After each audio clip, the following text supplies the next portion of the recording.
The 2024-25 season is set to come to an end this weekend with Celtic, Aberdeen, Ross County, Livingston. But before we get to there, there's a wee bit of transfer news and managerial news ahead of the weekend. Welcome back to Fog Football, and we're going to head over to Tynecastle as determined Craig Gordon has signed for another season with Hearts of, well, with Hearts. We're going to say Hearts of Midlothian, but that's no it. It's Heart of Midlothian, and the 42-year-old is determined to make it better than the last. Now, obviously, Derek McInnes arrived from Killie on Monday.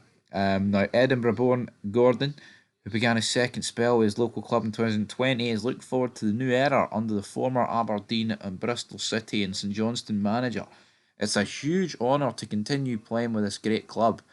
Ever since I walked in the door of the old main stand in 1999, it's all I've wanted to do. I feel fortunate to still have the opportunity to do it for another year. I took my time to come to this decision. I wanted to make sure it was right.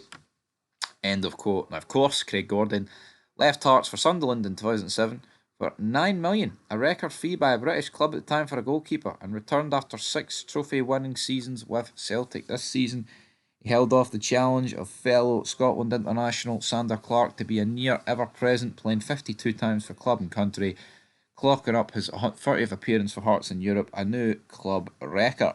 He's now played for Hearts 330 times and taken his clean sheet total to 104, whilst earning his 81st Scotland cap. Now, obviously, Craig Gordon, that puts him, what, 4th overall for Scotland? I think there is a lot more Scotland caps to come from the guy.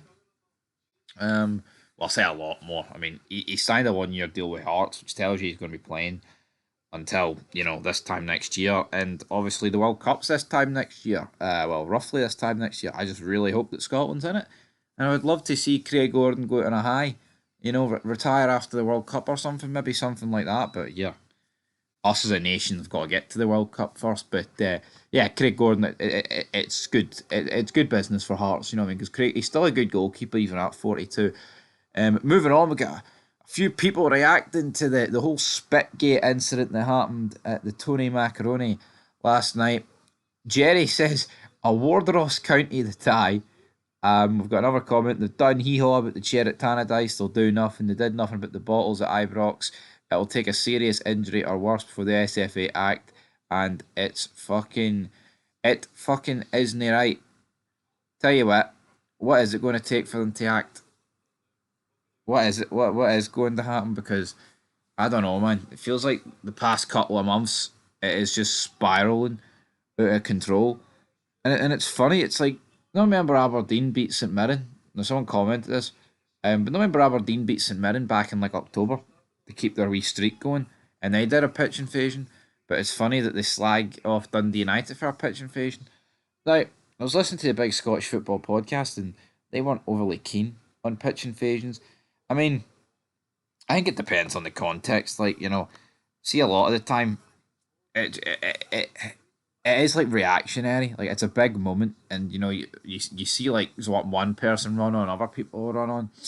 And I think there is moments where it ain't justified. You know what I mean? It's certainly not. But I think pitch invasions are all right. But it's all about how you try and make an attempt to police them. But aye, no real update on Spitgate, but we'll have to wait and see where it goes from there. But moving on to a bit of managerial business, of course, Kilmarnock without a manager, as Derek McInnes has up and left him, and he is now away to Hearts, which we've just spent a decent portion of this video talking about. But Killie need to replace, right? They need to replace Big Derek, and Stephen Naismith was one of the names, but it appears that the favourite is none other than Stuart Kettlewell. He's among a number of candidates Kilmarnock are speaking to about the Scottish Premiership club's managerial vacancy. The Rugby Park outfit have been left hunting for a replacement for Derek McInnes after he opted to join Hearts, and the 40-year-old Kettlewell, who quit his Motherwell boss in January citing personal abuse during a run of poor form, is reportedly close to being appointed as his successor.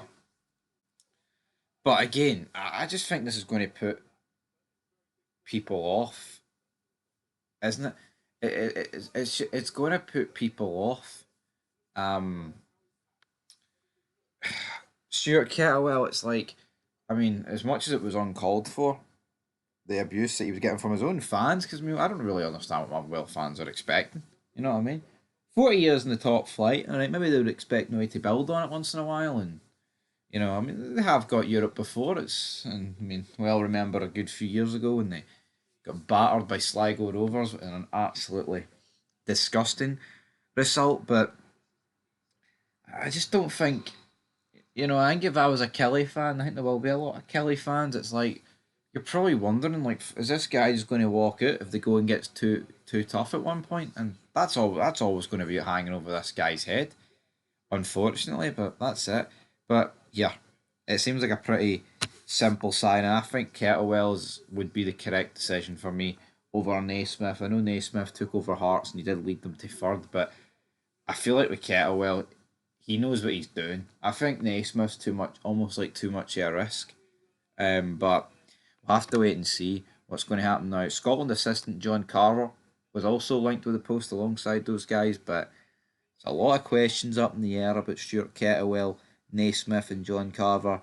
Hell, let's see how the Scotland friendlies go. Maybe Steve Clark could end his way back at Killie, and beat certain teams over a calendar year again. We'll have to wait and see.